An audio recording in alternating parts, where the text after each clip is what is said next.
You didn't mind being a member of a military government. I won't answer. The thing is that, as far as I'm concerned, since we met you people 500 years ago, look at us. We've given everything. You are still taking. It's true. I mean, where will the whole Western world be without Africa? Our cocoa, our timber, our gold, our diamonds, our platinum, our whatever. Everything you are is us. I am not saying it, it's a fact. And in return for all of this, what have we got? Nothing.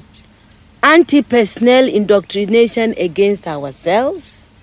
If you go and cook your horrible diseases like AIDS, you say it is us. You brought us tuberculosis. We didn't have this big cough until white people came here. In exchange for Africa giving Europe 500 solid years of our people, I mean not Europe, the Western world, of our human beings to work your canes, to dig your gold, to take in gold itself, diamond, I mean, fish, peanuts, palm oil, everything. In exchange for that, we have got nothing. Nothing. And you know it. Nothing. And you look upon, white folks look upon us like monkeys. It is true. It's in your literature. Hey, some of your best thinkers have said this about us. Have you heard of all these Germans? Have you heard? Okay. Yes. They said Lord Burton, yes. People like that. They said we don't even have the brain of animals. That's what we've got from you people. But don't you think that this is over now? Over where? Is it over? Who said that AIDS came from the green monkey? Is it over? Is it over? Well, if this is your impression, do you think that you can ever forgive us? It's not a question of forgiveness. I have nothing against you. My point is that you did and you are doing for your survival what is necessary.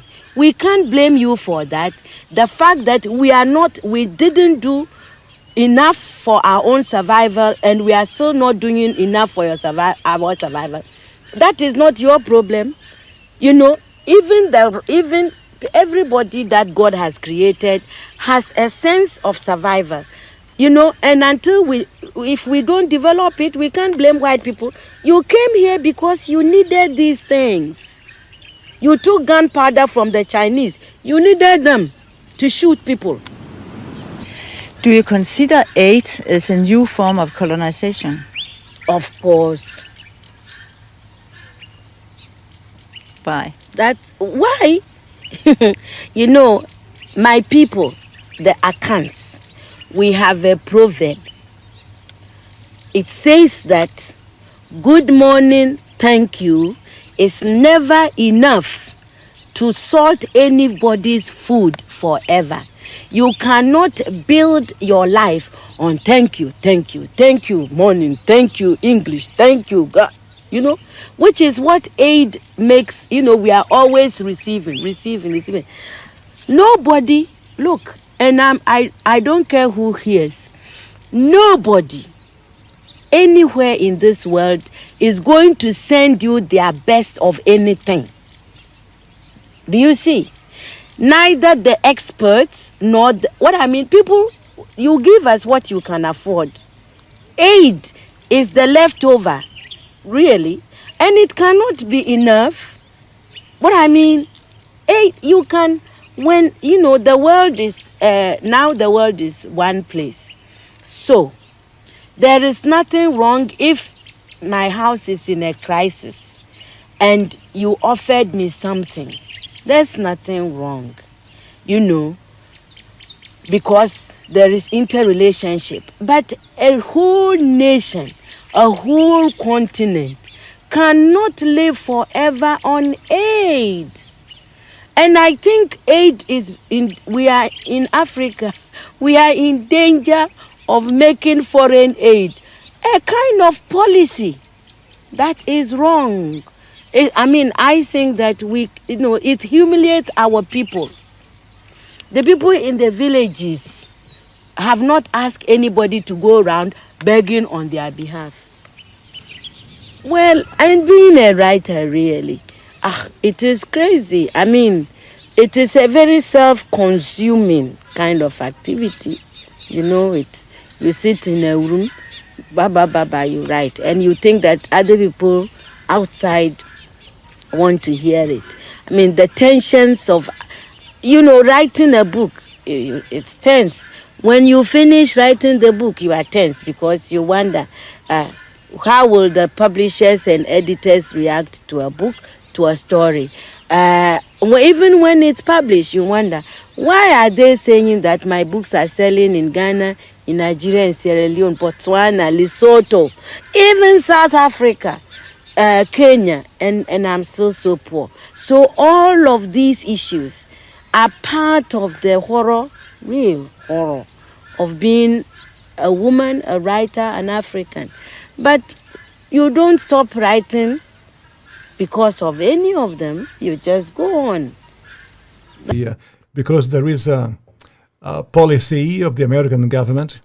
It's called the Kissinger Report, which was produced in the mid-70s when Henry Kissinger was involved with the government. And it explicitly states, which to this day, it remains the official policy of the American government. It has not changed. May not be implemented by Trump, but it remains the same. That the purpose of the foreign policy in Africa was to reduce the population. So to give aid to countries in Africa, not clean water and schooling and things like that, but contraception and abortion, in order to shrink the population of Africa, because they have great mineral resources there.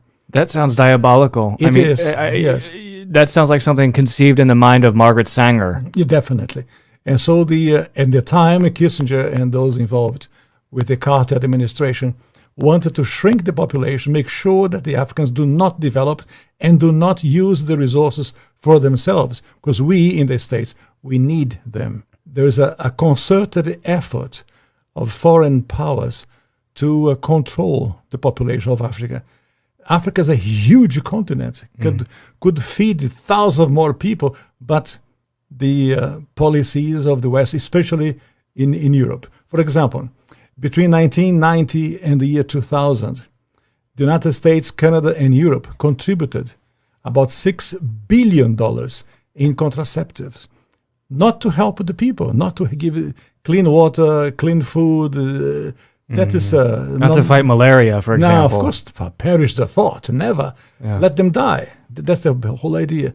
So, in our work in HLI, we denounced this reality to make the Africans aware that they have to defend themselves against the influence of foreign powers.